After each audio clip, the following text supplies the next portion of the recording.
Hello, hello, and welcome back to another episode of the Elements of Success. I am Safriana Luna, the Queer Spirit Guide, licensed clinical professional counselor, and transformational mentor. And today we are here to dive into episode 20 of our series, Embracing Your Whole Self. And I am so excited for this topic today. I am going to be deep diving. We are probably going to go over an hour if I had to guess. But this is potentially one of the most valuable lessons in this entire series because I am going to get into one of the systems of understanding I came into as a counselor in some of my advanced training that completely changed my worldview and completely radicalized how I self-care, how I communicate with myself, and so much more. So I hope this will be of high value for you today. And as I said, I already introduced myself. I'm Safriana Luna. I love to teach and share and just shine my light in the world however I can. And teaching is one of my passions. It was my original career being a public school teacher. So, last time we were talking about ownership from the lens of beginning to understand that we play a larger role in our community, in the world of people around us. We don't just impact ourselves. And so, we were looking at the relationship between ourselves and others and taking ownership of those interconnections. So, if you were here last time, how did it feel to acknowledge the people, seen and unseen, who support you? Whether that be people that you know personally in your life that influence you on a day-to-day basis, or if this is tuning into the people who farm the crops that you consume on a daily basis, or the workers at places that you interact with, right? How does it feel to acknowledge those people, to see them as individuals? And if you haven't started doing this, right, the invitation is still there to really tune in to how interconnected we are and how, as an individual, it can be easy to see, just from our own lens. But when we start to understand our interconnection to other people and take ownership, life really changes. And then my second question, what small choice did you make this week with the collective in mind? This last week, with the collective in mind, our household participated in a general strike of not using or not shopping, not using services, canceling services, things like that to vote with our money, right? And show how we feel about the collective and the brands and companies that we agree and disagree with their policies on. So that was a small choice that we made with the collective in mind. Did you shop somewhere new? Did you participate in a strike? Did you give your dollars to small businesses? Things like that are all worthy contributions to the collective.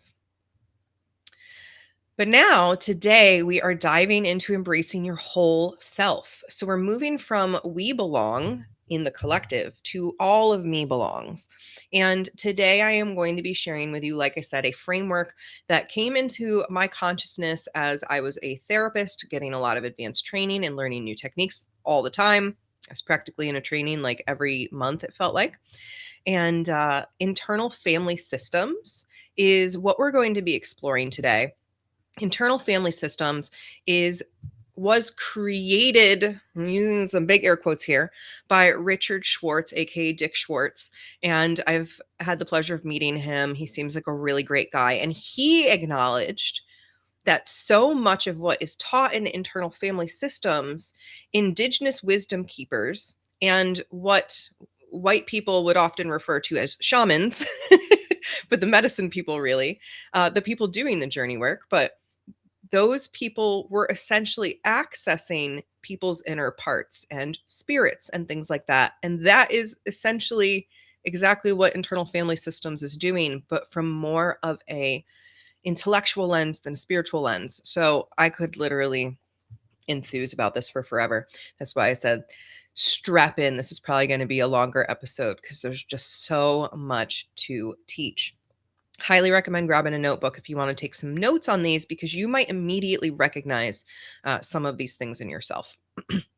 Anyway, today you're going to walk away with an understanding of those inner systems of parts and how the three types, managers, exiles, and firefighters, protect and support you. We'll talk about radical self acceptance as the foundation of ownership. We'll talk a little bit about body sovereignty and reclaiming yourself from shame. And then we'll talk about creating internal safety for all parts of you. Again, this revolutionized how I saw myself. So let's dive in. You are not just one self, you are many parts. I originally heard this described as a multiplicity of personality. Not that we all are running around with dissociative identity disorder and fragmented parts. That's a whole different thing. It's only a disorder when our parts become fragmented from ourselves, meaning we can't access them and they can't access us. So it is totally normal. 100% of humans have all of these internal parts. And I love to illustrate this by everybody's tug of war. Everybody knows exactly what this is. You're trying to make a decision on what you want to eat for dinner, and a part of you wants takeout, and a part of you wants not to have to go out and to eat leftovers in the fridge. And there's another part of you that's also amenable to takeout, but wants an entirely different kind of takeout. I always use the example of one part of me wants pizza, one part of me wants Chinese, one part of me wants to make the healthy choice to eat the vegetables that I have cooked already in the fridge. So if you can imagine that illustrates for us, there are already these parts of us that disagree internally. So I just want to put that out there as reality, that you have lots of different parts that govern different belief systems, thoughts, feelings, memories, etc. And in internal family systems, they talk about how we have these different parts that developed at different times in our life. I like to believe we were sort of born with all of our inherent parts stored away in there, and they come online at different points in time. But we can also be passed on parts, legacies, which I don't think we're going to get a whole lot into that today because that's a whole other topic. There's just so much to this. But every part of us has a role and an intention. And typically, that role and intention is to protect us from harm, to protect us from outcomes that we don't want, to try and keep control, to try and make sure people like us, all kinds of reasons and ways they can protect us. But the thing is, our parts can work together harmoniously as a beautiful family system, or they can be in conflict, like a really dysfunctional family system. And most of us experience quite a bit of dysfunction in our lives because we live in a very dysfunctional society. And that's where those legacies really come in. We have a lot of legacies that have been passed down by cultures that are routed in patriarchy and fierce individualism and all of that. So we kind of already have this larger collective conflict that then reflects inside of ourselves and we're trying to protect ourselves from. But what's important to remember here is that no part of us is actually inherently bad. Every single part of us developed for a good reason, again, usually to try and protect us from something or to help us work more in an optimized way for us. And the thing is that if we have a disharmonized part, a part that is not acting in our best interests, and that's the thing, they're always trying to act in our best interests, but they're usually kind of self-sabotaging. When we create system safety, those disharmonized parts can transform and integrate into us and take on a healthier version of the role that they may have been playing. And so that is obviously work that is recommended to do with a therapist or a professional. I'll talk a little bit about that later. But it's important for us to first be able to acknowledge that this is happening, because I feel like just acknowledging that we have all these parts can begin to break some of those sort of chains of shame. And as a final note here, it is never, ever, ever, ever our goal to eliminate parts. We do not kill off our parts. We imprison our parts automatically, and those are the exiles that we'll talk about. But our ultimate goal is to understand and befriend our parts, because when we do that, they don't have to function the way that they were. So there are 3 types of protective parts. Now, I'm going to actually go back to the slide. I love this image at the bottom that shows all of these different people, because our parts are very much the same way. Parts of us may have a different appearance or personality or even gender expression from us when we tune in, from what we think of as us, looking in the mirror and however we perceive ourselves. So I love to give parts names because sometimes that helps us differentiate their core little personalities. But anywho, we have three types. So these types work in a cycle, and this can be a cycle of violence for ourselves when we're really trapped in like a trauma loop. But ultimately, these parts are all trying to work together. And the more that we harmonize them, the more that they can each do their individual role with more ease, less stress, not being so controlling and tight. But most of us aren't there. We've got a lot of parts running around. So, again, no shame, but I hope that this education helps you go, oh, that's what's happening, and start to gain back a little bit of self, capital S, control. So, managers are proactive protectors. They try to prevent pain before it can happen. These parts keep us organized, acceptable, in control. They are running the show day to day. They work so hard to manage how others perceive us. And these parts look like inner critics, perfectionists, people pleasers, planners, the inner CEO, the leader. There can be all kinds of parts, but managers are trying to proactively keep us from getting hurt, remembering hurt, gaining new trauma, remembering old trauma. They are doing their best to run us day to day. And I like to say, and I don't have actual statistical percentages on this, but from my own experience and working with clients, we're in managers most of the time. Most of us are in our managers most of the time because we're trying, again, to avoid the pain. Exiles are the pain themselves so much of the time. They are the vulnerable parts of us that carry the pain, they carry the trauma, the shame, the hurt. They remember. They remember what it was like to hurt. And these are often, or usually even, younger parts from childhood experiences, though we can obviously gain exiles from any circumstance. Some people, if they get into an accident as an adult, or they have a medical emergency as an adult, and they don't get the proper support to clear that out, if they're in chronic dissociation where we're just shunting our emotions over there, we can develop new exiles. Exiles are the parts we shove away, and this happens consciously and subconsciously. When we're taught, if we don't have the emotional support to really validate ourselves, to feel our feelings, it's even more likely that we're going to end up with these exiles because we've been taught that our emotions are bad. So, if we've been taught our emotions are bad, they hold these emotions and memories that felt too overwhelming as they were happening. And unfortunately, over time, it's reinforced that they were overwhelming by the managers and the firefighters who are trying to keep these traumatic memories and parts at bay. Other parts work so hard to keep the exiles exiled and hidden because both the managers and the firefighters are convinced that if an exiled part comes up, if we remember that trauma, if we feel that deep sorrow, that we're not going to function, people are going to abandon us, we're not going to get what we need, we're going to be alone, etc., etc. So exiles are holding all of that tender pain, and the managers are trying to keep us from ever accessing that pain to begin with. But that's impossible. We're going to access it, and that's where the firefighters come out.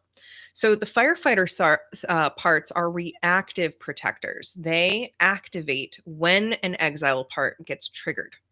So you have a deep shame come up, or deep fear, or deep sadness, the firefighter is going to step in to distract. I literally describe it as a firefighter with the fire hose spraying you in the face to try and get you to be distracted from that core pain. So they step in with immediate relief, and we're going to get into lots of examples of this today. But when that pain surfaces, they're like, immediate relief, let's go. Let's distract, numb, or redirect attention away from the hurt. And this can come out in all kinds of stuff: binge eating, substance use, shopping, dissociation, rage, you name it. These are the behaviors that when they happen, now firefighters can be aligned, right? But when these maladaptive firefighters come in and they continually go to strategies that deplete us, that destroy our health, that end up contributing to more depression or more anxiety, etc., they're not really helping, right? But then we loop back into a manager. Okay. So again, we've got our managers that we're in a majority of the time trying to run our lives, trying to keep us away from the pain. We have the exiles that come up when the pain is accessed, that remember, that hold those traumatic memories. And then when they come up, the firefighters come out to try and distract us. We're going to get into this in so much more depth. So first, let's really deep dive on managers. These run your day-to-day life. They keep you safe by preventing vulnerability, rejection, or failure, right? You don't want to be vulnerable, rejected, or fail. I mean, I hope you want to be vulnerable with your loved ones, but our managers usually don't want that because it's been unsafe in the past in some capacity. We have exiles in there that have been rejected. We've had exiles in there that tried to express their feelings and were shut down. We've had exiles in there that were so excited to do something big and then they fell flat on their face and they didn't have the support to pick themselves back up. Right? Our managers are like, none of that. We're going to run this ship. We're going to run it tight. We're going to make sure we do not end up in pain. So, some common manager parts: the perfectionist. If I'm perfect, I can't be criticized. If I just do it completely right, nobody can say anything bad against me. The people pleaser. If everyone likes me, I'll be safe. If nobody ever has a problem with me because I'm always giving them exactly what they want, then I'll never be alone. The controller. If I control everything, nothing bad will happen. I know I would say a majority of us have this in there, but I know so many of my clients do, which is this belief: if we can be on top of everything, if we can never miss a notification, if we can be on top of our emails right away, if we can be there for everyone and control every situation in some way, nothing bad will happen because we won't miss the thing that's going to cause the bad thing to happen. Yeah, that's not really how it works. It's exhausting, right? So the controller attempts to control. All of these managers attempt to do what they're trying to do, but they're going to fail. These are impossible roles. So the planner, if I prepare for every scenario, this was totally me when I was younger, I won't be caught off guard. If I can think of all 1,000 scenarios that are plausible, and then how many times is that actually the scenario that comes true, right? The planner can't plan for everything. The inner critic: if I criticize myself first, others won't hurt me as much. This can absolutely show up as the person who says the self depreciating joke right away to try and stave off someone else being able to make that comment, thus becoming our own bully. The achiever: if I'm productive enough, I'll finally be worthy. People will see my value. Ultimately, our managers feel afraid of exposing their vulnerabilities. They are afraid of rejection and abandonment. They're afraid that failure will lead to shame.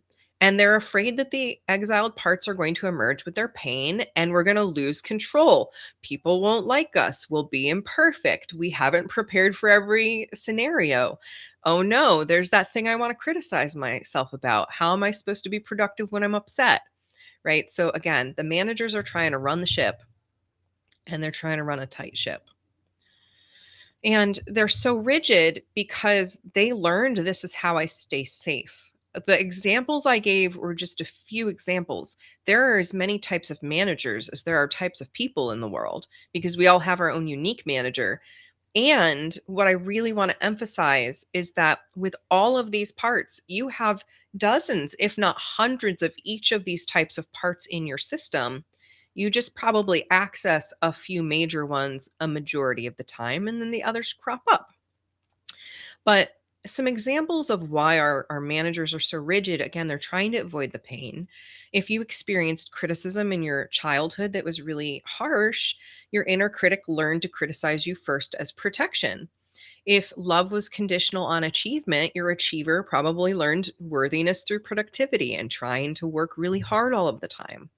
If your needs for love weren't met, your people pleaser learned to prioritize others' needs to avoid abandonment. So you at least wouldn't be alone. You would have people around you.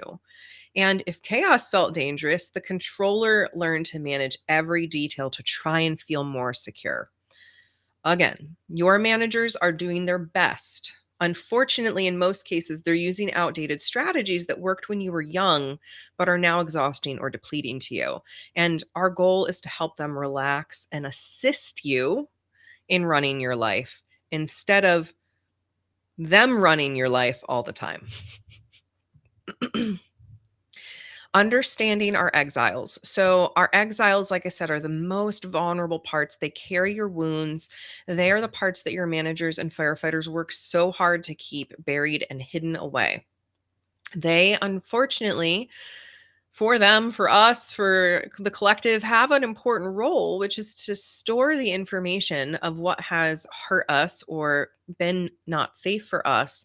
But then they hold it, they are storing that information often in the long term because we don't have often the support that we need to really process our emotions and our traumas. So, our exiled parts hold childhood pain and trauma. They hold the shame about who we are. They hold our grief, our loss, our despair.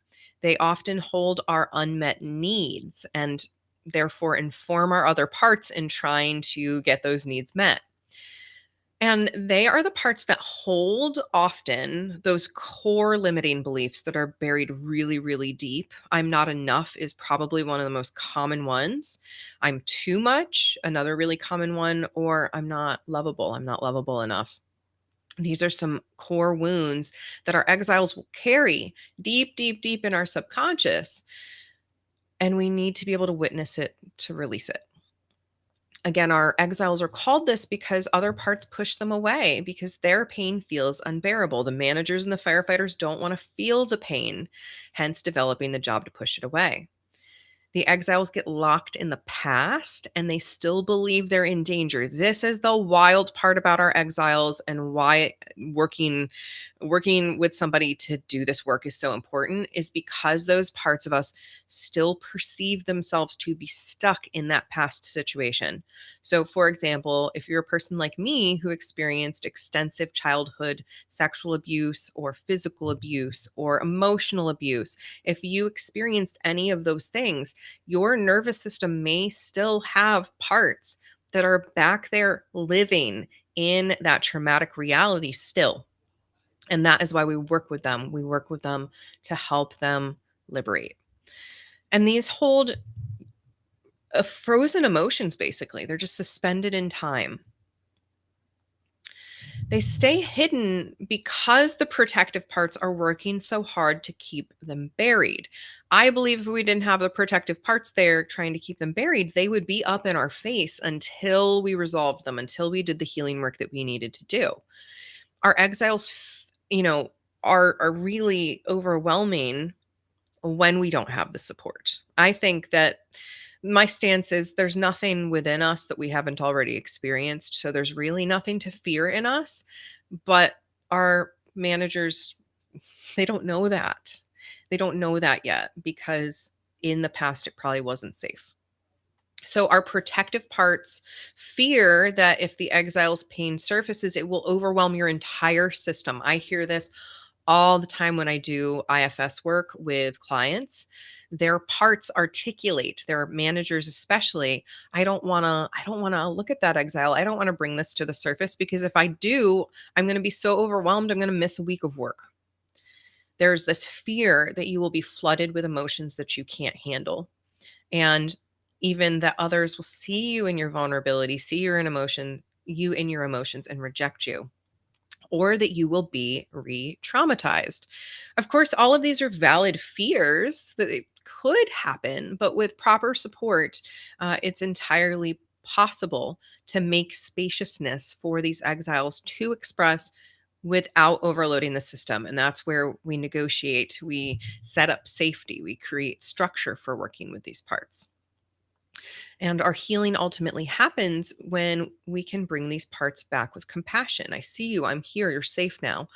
They might not believe us. That's part of the ongoing work because if our exiles have been exiled without attention, they're like, screw you, you've ignored me this whole time. And they can be quite reasonably angry. But the reality of this is our exiled parts don't heal in isolation. They don't heal by being kept down there in the dark by themselves. They need to be witnessed. The more that we try to push them away, the more they try to get our attention. I've used the example before of a little kid tugging on our sleeve, trying to show us a picture drawing they've done.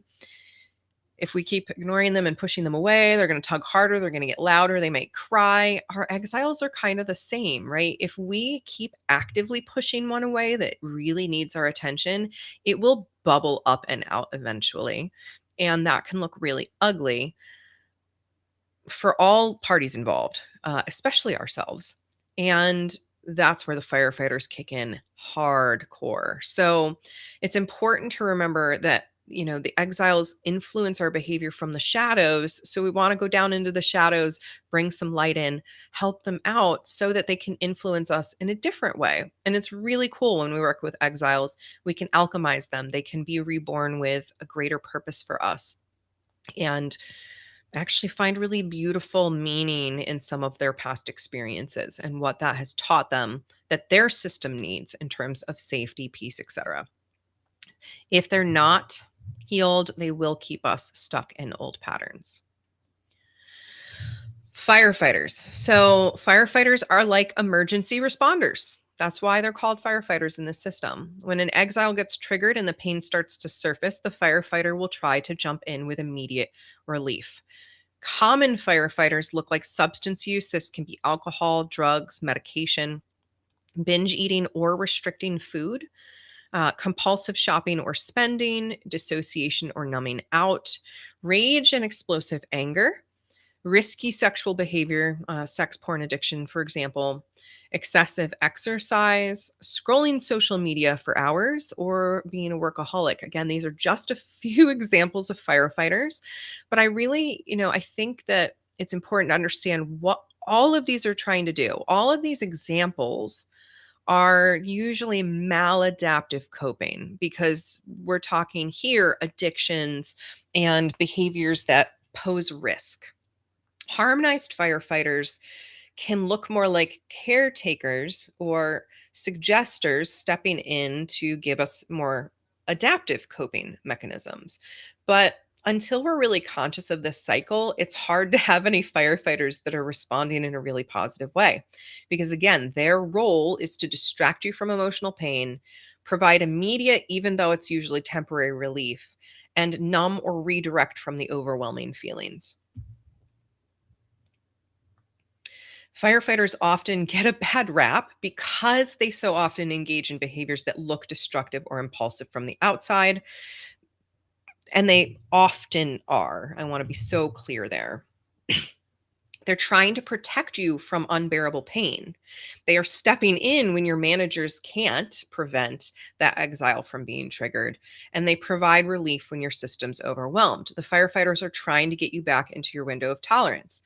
The problem is that the strategies often have consequences that are undesired. So, health issues, financial problems, damaged relationships. If we go back to our examples here, alcohol, drugs, medication can obviously have an impact on your health, your finances, and your relationships. Binge eating or restricting food stuff can obviously impact your health. It can potentially impact your finances, your relationships. If you are dissociating and numbing out all the time, you're going to have a hard time being in relationships. If you are engaged in risky sexual behavior or sexual addiction, it's going to be hard to have happy, healthy relationships. So, our firefighters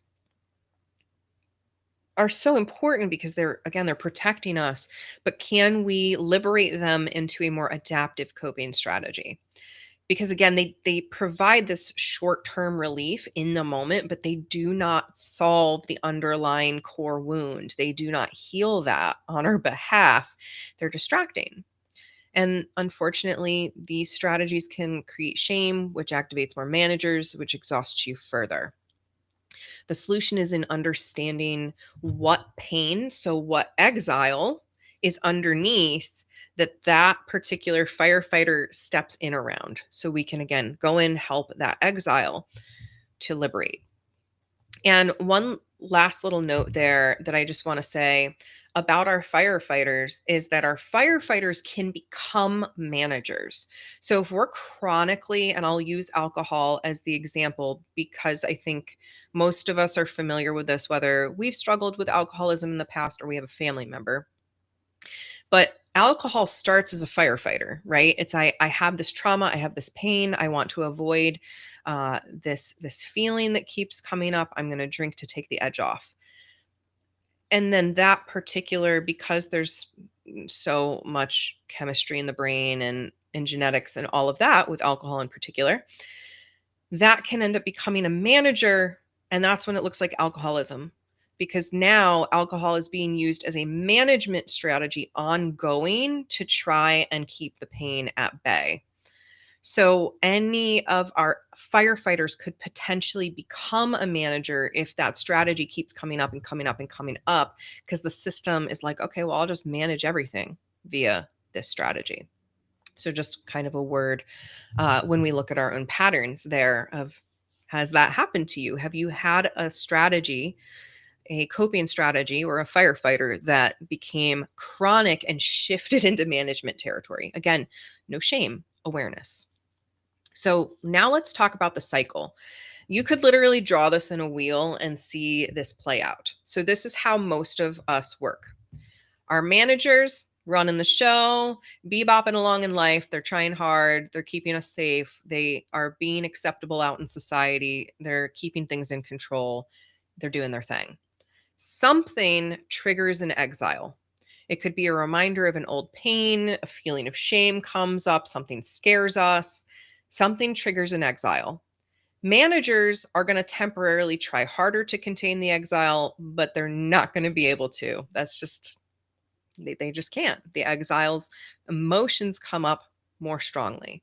The pain starts to surface. So overwhelming emotion and old beliefs activated. Oh no, emergency. The firefighters jump in with immediate relief. They are attempting to numb us, distract us, make us feel angry, rage. There's a difference between healthy anger and unhealthy anger. There's a difference between righteous rage and destructive rage.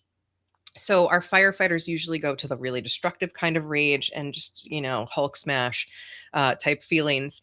But managers then criticize us for the firefighter behavior, which thus adds to the shame, goes down into the exile pile. And then the exile feels more shame, confirming their core wound, and the cycle repeats. So the manager gets back control and manages us ongoing. Again, I don't think I actually said a number earlier, but I would say we're probably in our managers 60 to 80% of the time. And then the exiles and the firefighters come up the rest. But we're usually in managers. So when we want to break the cycle, it means recognizing when parts of us activate. And this is so important. Not I'm anxious, but a part of me is feeling anxious. Because I am anxious is owning and attempting to own that our entire system is anxious. But that's not ever really true. I have yet to see ever an indicator that it's even possible for our whole system to feel exactly the same throughout. In other words, a part of you might be anxious, but there's a part of you in there that still feels hope. There's a part of you in there that's rolling your eyes, going, oh my gosh, this is such not a big deal. Let's get over it, right? There's a variety or a multiplicity of parts having different responses at a time. So when we can say, a part of me is feeling this, it helps us begin to externalize, which can help us work with that part more. And we really want to thank our protective parts for their intentions. This actually can soften the behavior. So, for example, let's just say you have a controller type manager. And this part is like, oh my gosh, did you check your to-do list? Did you look at your schedule? Did you do this? Did you do that? Right? And our brain is rushing and racing and we're so overloaded. We can say, hey, thank you. Thank you for trying to make sure I've got all of my ducks in a row. Really appreciate that. This is not necessarily super helpful right now. I'm going to take 15 minutes to do what you'd like me to do and look through this. But after that, we're not worrying about it anymore. We're going to trust that we figured it out. We can talk to our parts like that. We can renegotiate the things that are rushing through our heads and in our bodies. When we feel an exile come up, we want to turn towards that part with compassion. So, for example, big fear comes up. Maybe you saw, I'm going to just use the example, you saw someone in public that was from your past and it scared the heck out of you because it triggered all this old stuff. And so you're in a safe space now, and that exile is there, and they're all riled and they're triggered, and your body is shaky and you're sweaty. And you put a hand on your heart and you go, that was really scary. That was really overwhelming. I see you. I'm with you. We're safe now. And maybe you do a no tiger twist and you look around your space and you see that in fact you are safe now. The wrong answer is go away, I don't want to talk to you. That was in the past, get over it. That's probably a manager trying to control the situation. Um turning towards the exile with compassion is a big practice that changes everything.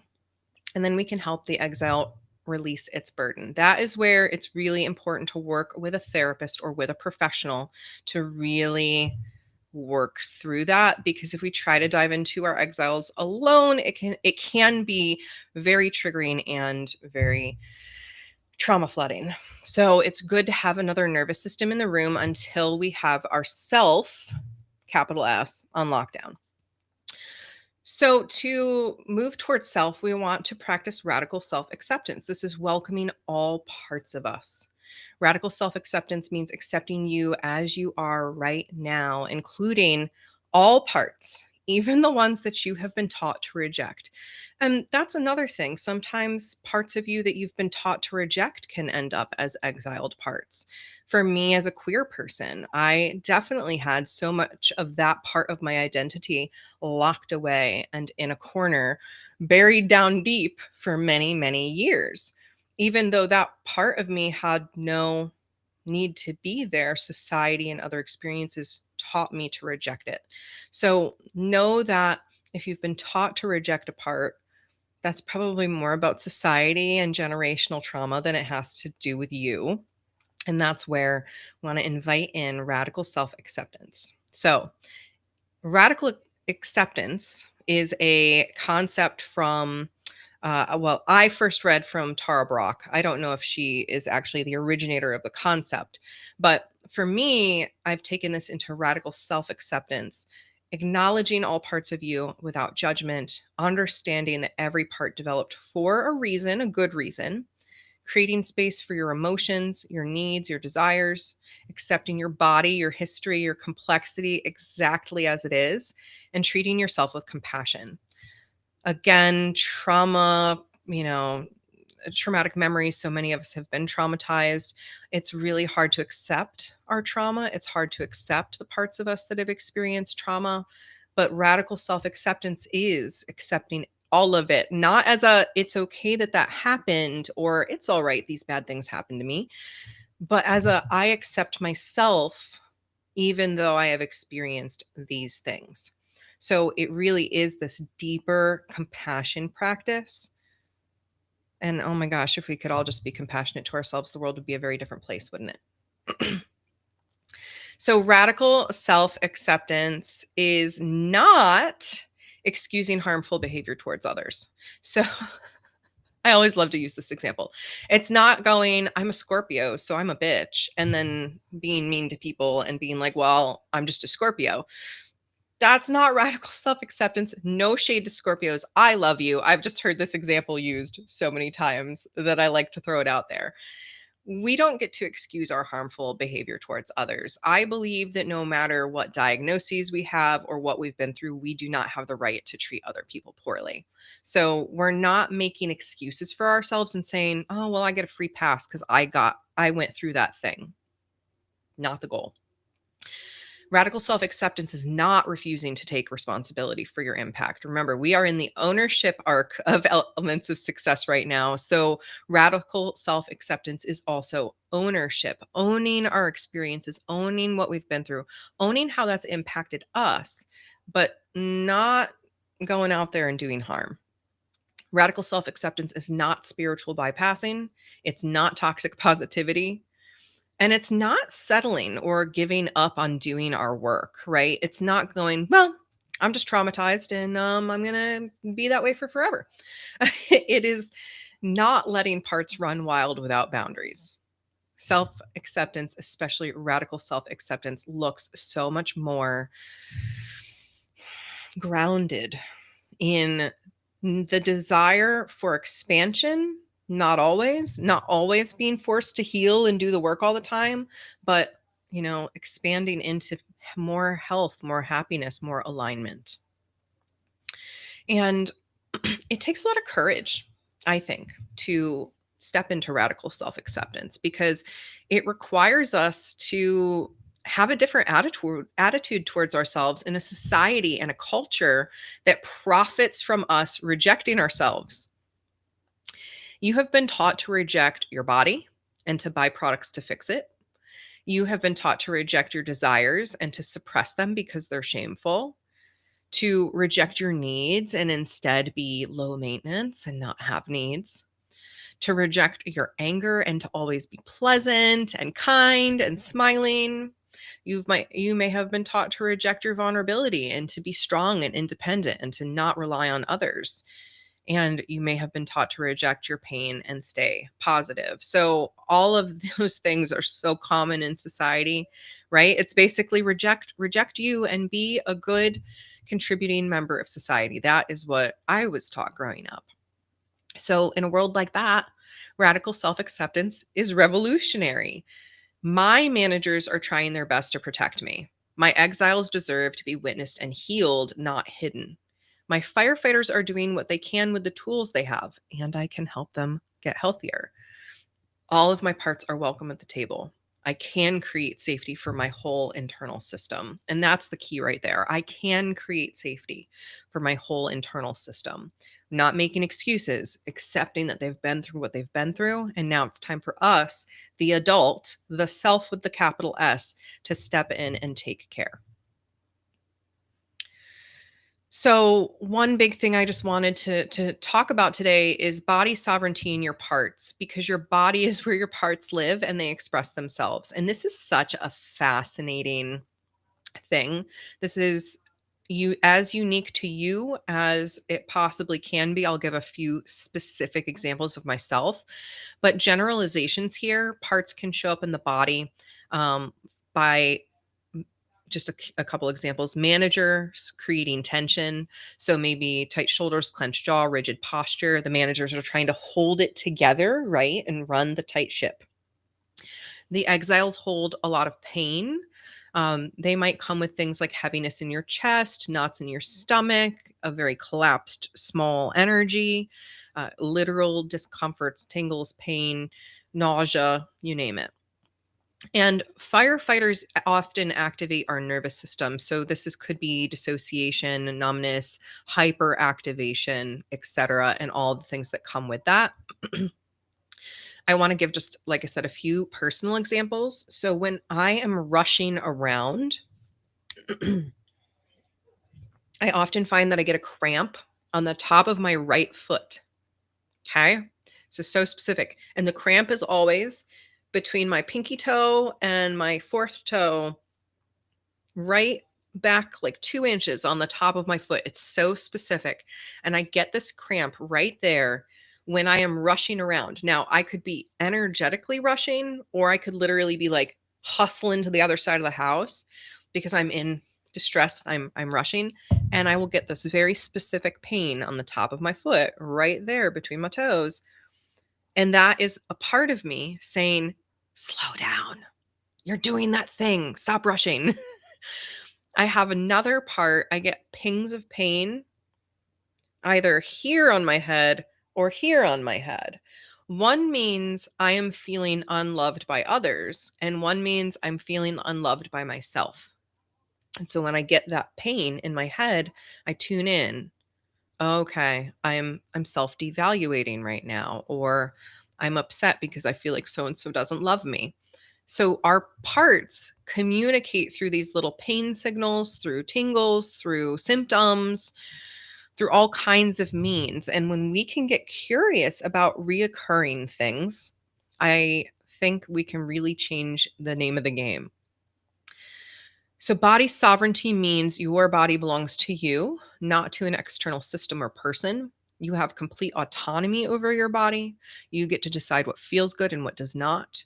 And your body sensations are information, not problems to fix, right? If I completely ignored, oh my gosh, I'm having pain in my foot. Um, do I need to take meds to stop the pain? Do I need to go to the doctor? Is my foot broke? Like I could go in so many different directions. Simply by tuning in and paying attention, the sensation goes away because I get the message, oh, you're rushing. It's time to slow down. Ah, okay. And then there is no problem anymore. Reclaiming. Oh, reclamation. We all need our reclamation arc, right? And reclaiming our body from shame and limiting narratives is something we all have the challenge to do. Because again, you've been taught to reject your body. You've been taught that you need to use all these different products and care for it in this way. And self care is expensive and blah, blah, blah, blah. So, purity culture may have taught you your body and desires are sinful. Diet culture may have taught you that your body is always wrong and needs fixing. Ableism taught you that your body must be productive to have value. Patriarchy teaches you that your body exists for others' consumption. And capitalism teaches us that our body is a tool for productivity. Let that shit go. It's time to let it go. We don't have to embrace these ways of thinking. And when we reject these things, when we reclaim our sovereignty, when we reclaim ourself, these systems lose power over us. So again, it's an ongoing thing. I know it's not just an easy one and done, but these are the systems that keep us trapped. So let's talk a bit about creating internal safety for your parts. You know, safety can be very hard to come by, especially if you have experienced trauma. So I don't want to trivialize this and just say, create that safety. That's it. Do it and you'll be fine. Uh, if only, right? Internal safety means that no part of us is going to be rejected, shamed, or exiled by us moving forward. It means that all of our emotions are allowed and will be witnessed within us. It means we will thank our protective parts for bringing information to us, not criticizing them, but also not letting them run the show. Internal safety means we will hear our exiles, we will release their burdens, we will get the help that we need to make that happen. And you, yourself, with the capital S, are present, compassionate, and capable of showing up. Self, I don't really get into that this episode, but self is characterized by what I call like this thread to our higher selves. Self with a capital S could be seen as our higher self, our true self, our soul.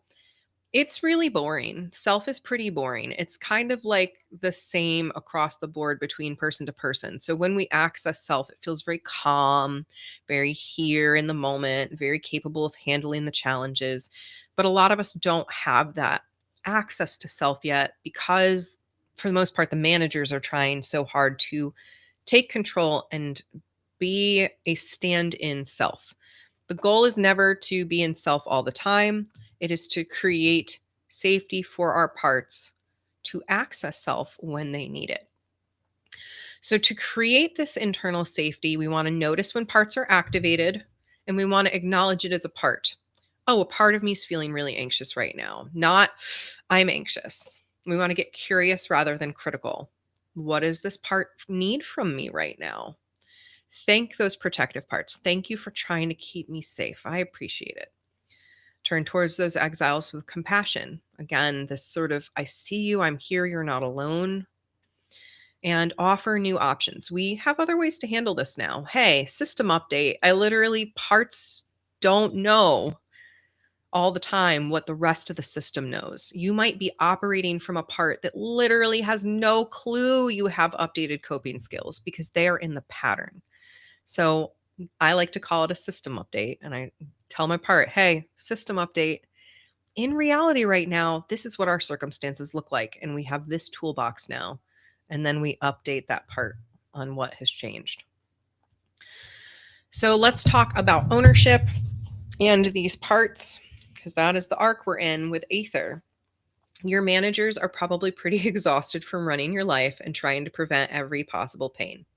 So let's work to befriend them. Acknowledge their hard work. Thank you. You've been working so hard to keep me safe. Understand their fears. What are you afraid is going to happen if you relax? Offer them reassurance. I, aka self, can handle things now. You don't have to do this alone. Give them new roles. So the perfectionist, for example, could become the helpful editor. The critic could become the discerning advisor. So we want to empower them to do what they're good at doing, but not what I call drive the bus. We do not want our parts driving the bus all the time unless they are a very aligned part and it is their role, because we're not, again, we're never going to be in self all the time. We want to be in healthy managers managing our life, not super controlling ones. So we can create agreements with our parts. Hey, let's check in, make a plan before I let this part of me step in to run the show. Um, I'll never forget, I had a client who was going to court, and her exile, having to do with the person she was going to court with, right, was so activated. And she told this part of her, hey, I know this is really scary. We're going into court. I'm going to give you a paintbrush and a canvas, and I'm going to invite you to go paint. You don't have to be in the courtroom at all. You don't have to show up. We're going to bring in bad bitch mode, and she's going to be the one who's going to go into the courtroom. And this is more of like a manager, right? So this client literally put the exile in a nice cushy room in her subconscious, gave her an easel and, paint supplies, and let her do her thing.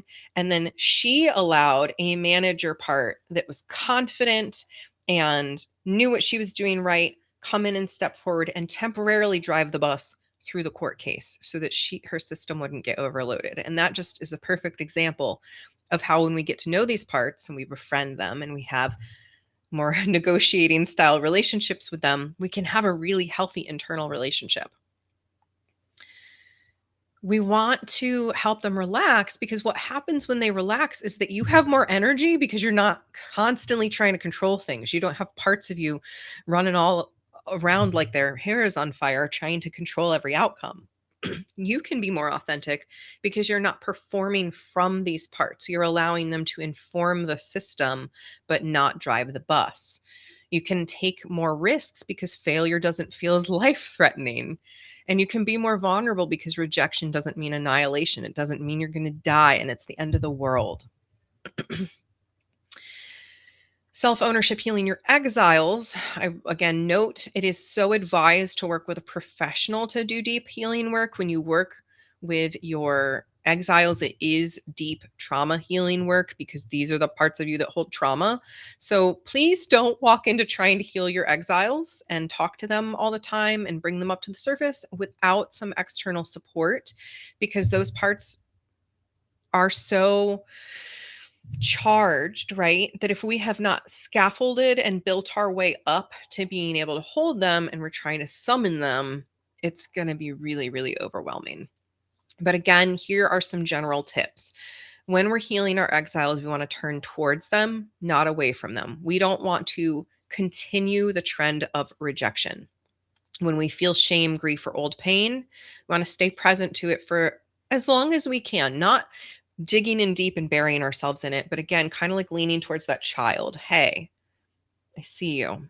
This hurts. That memory really hurts. Witness their story. What happened to you? What did you need that you didn't get? And can you offer them then what they needed? Love, protection, validation, belonging. Usually, when I'm doing this kind of work with clients, I'm guiding some of the questions and doing a lot of this assessment so that we can get right to what does that part actually need.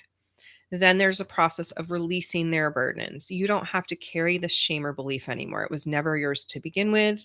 This was given to you, handed to you, put upon you by whatever force created that trauma, what do you need to come safely back into the system? You're not exiled anymore. You belong here. You're safe now. It's so much more complex than this, but that's essentially the end goal, is for that exile to be like, oh, okay, I don't have to keep being in this pain all the time. I don't have to bring this charge screaming back up to the surface. And what happens when we heal our exiles is they stop controlling you from the shadows. They're not operating from those limiting beliefs anymore. They're not operating from the need to avoid that pain. The pain transforms. It does not disappear. The memories don't go away, but it no longer overwhelms you. So there's more self acceptance, and a core belief shift can happen. So, if, for example, it's I'm unlovable, this belief might now be I'm worthy of love. And that's when we really know that the update has happened, when we ask our parts what they believe. And they're like, yeah, I don't believe that thing from the past anymore. That thing from the past happened. But in fact, right, insert self acceptance here. And our firefighters can calm down because there's no longer that same level of pain to escape. So they don't have to go into their overfunctioning roles. Generally speaking, you will feel more whole and integrated. And then finally, self ownership of our firefighters. Our firefighters need compassion, not shame. When we shame our firefighters, they dig in deeper. We know this, especially, around substance use and abuse. When you shame somebody who has an active addiction part, and we'll call it that, the addict part of them, the whole person is not an addict. They have a part of them with an addiction. It's a firefighter or a manager, more than likely, who is trying to smooth things over. When we shame that, especially if it's a firefighter, it's going to get stronger. So it's so important that we not go to shame, but we go to compassion, not excuses. If you've been here with me before, you know my very popular phrase, compassion does not equal enabling. That's true of ourselves. Enabling ourselves to do harm to ourselves is not compassionate. So again, don't shame them. It just creates more pain for them to manage. So instead, appreciate their intention. Hey, thanks for trying to help me feel better. I see that you're trying to help me feel better. And get curious, what triggered them? What exile got activated? What emotion, belief, etc. got touched? And then we can maybe do something about that. What else could help right now? What do I really need right now, right? Offer alternatives to these parts. Working on befriending them leads to so many good things, because if we befriend our firefighters, they don't need to be so extreme because you're already there with them. You're addressing the pain. You are staying present. If you can befriend them, you can help them make more conscious choices instead of being impulsively reactive. I think I said this at the beginning. Your firefighters can become more like self-care deliverers, caretakers of your parts in a healthier, more aligned way, so you can develop healthier coping strategies. The part of you that once went to alcohol might go to herbal tea, right? It's just like little system updates that we begin to say, oh, okay, you're really wanting to calm down. That's why normally you're reaching for the alcohol. Okay, well, maybe holy basil or chamomile or St. John's wort, or insert any other number of herbs here, might be a better alternative. Talk to your doctor and or herbalist and or whatever if you are going to introduce new substances. But you get to reclaim agency over your own responses when you have befriended your firefighters. So finally, self-ownership transforms your relationships. This is why it's so important. We all want happy, healthy relationships. We all want to be connected. And when you embrace all parts of yourself with compassion, again, compassion does not equal enabling. It's not about making excuses. It's about empowerment. But when you embrace all parts of yourself with compassion, your relationships can shift. You will stop abandoning yourself to maintain connections with others who aren't really for you. You can be vulnerable without fear because your exiles feel safe. You can set boundaries without guilt because your managers can relax and say, yeah, if they reject me because I have a boundary, they're not for me. You're less reactive because you understand what it looks like when your firefighters are activated and you can actually do something about it. You're able to ask for what you need because you honor all parts of yourself. and you attract people who appreciate your whole authentic self. This happens because you're modeling that all parts are welcome. That gives others permission. You are showcasing you have the capacity for intimacy because you're not managing internal warfare and you have happier, healthier, more harmonious relationships with your parts. And you can see others more clearly because you're not projecting your exiled parts on others. You're tending to them within yourself, which means you don't have to put them out here to get them out of you. that could Projection itself could be a firefighter. So I know, as I said, today was going to be a longer episode. We are to our meditation, so we are going to drop in here. Thank you for being with me if you're still with me. I hope that this has been helpful to really elucidate on why our systems operate the way that they do. But I'm going to invite you, we're not going to work with an exile because we're not going to go into the trauma. We're not going to work with a firefighter because the firefighters are already about the trauma. So we're going to work with a manager. I'm going to invite you to just take a moment to breathe. Feel your body. And just notice if there's any tension in your body right now, if there's any gripping, or if you feel relatively easeful. Just noticing, no judgment.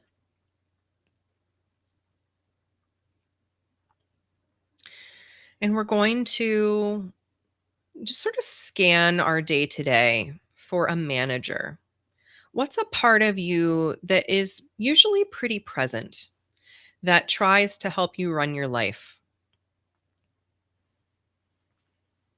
Might be a little board manager or CEO. It might be a planner. Could be an overachiever. This is a part of you that day to day tries to make sure you won't get hurt, you won't get rejected, and you won't fail.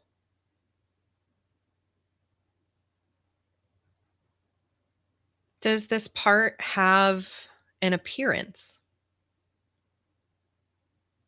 Does it look like you, but stuffier, more proper, held taller, furiously scribbling over a notebook? Just notice what features, how does this part act in body language, how they hold themselves?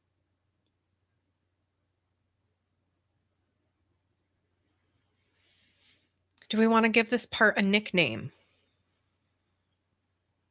For example, I worked with a part called Overachieving Olga for a time.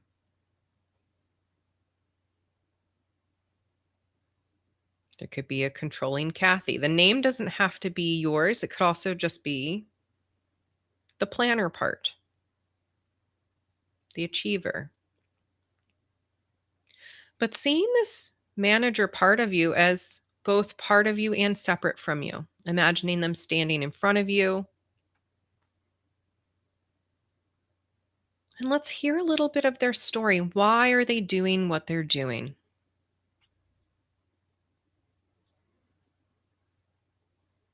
What goal and dream do they have for you?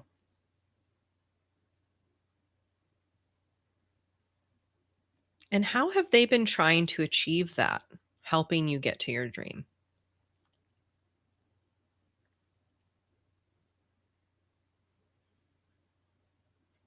Is there something they'd like to do differently?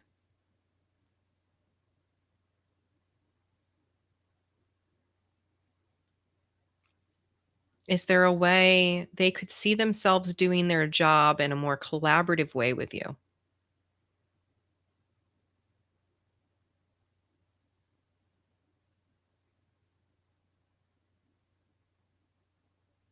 Is there any support this part needs from you?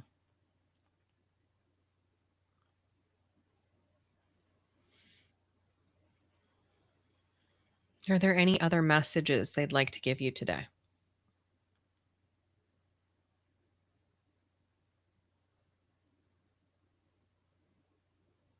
Is there a place in the body that this part lives?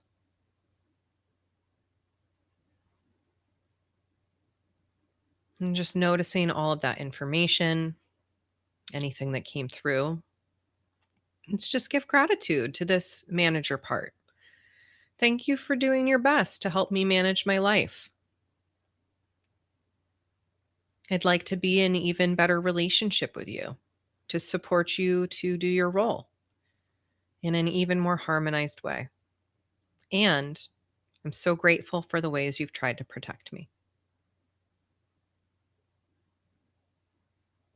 How does that manager feel having some acknowledgement?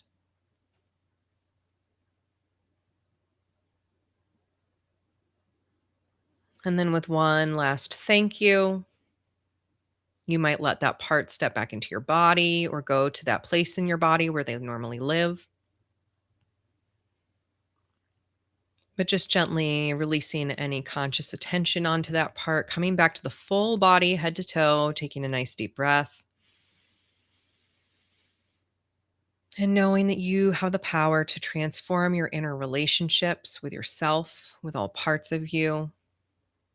And that as you do this, you will step into more and more empowerment, more harmony, and happier, healthier relationships. Maybe wiggle the fingers and toes. And if your eyes closed, you can gently blink them open. And let's go into our no tiger twist. Looking down and up, slowly twisting the spine. Looking back behind you, coming back over to the other side. Nice big deep breath. Whew.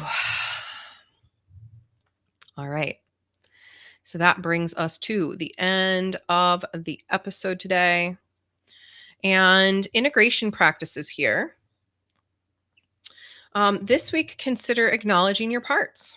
When you notice strong emotion or behavior, pause and ask, what part of me is activated? What came up here? What part of me has come to the front?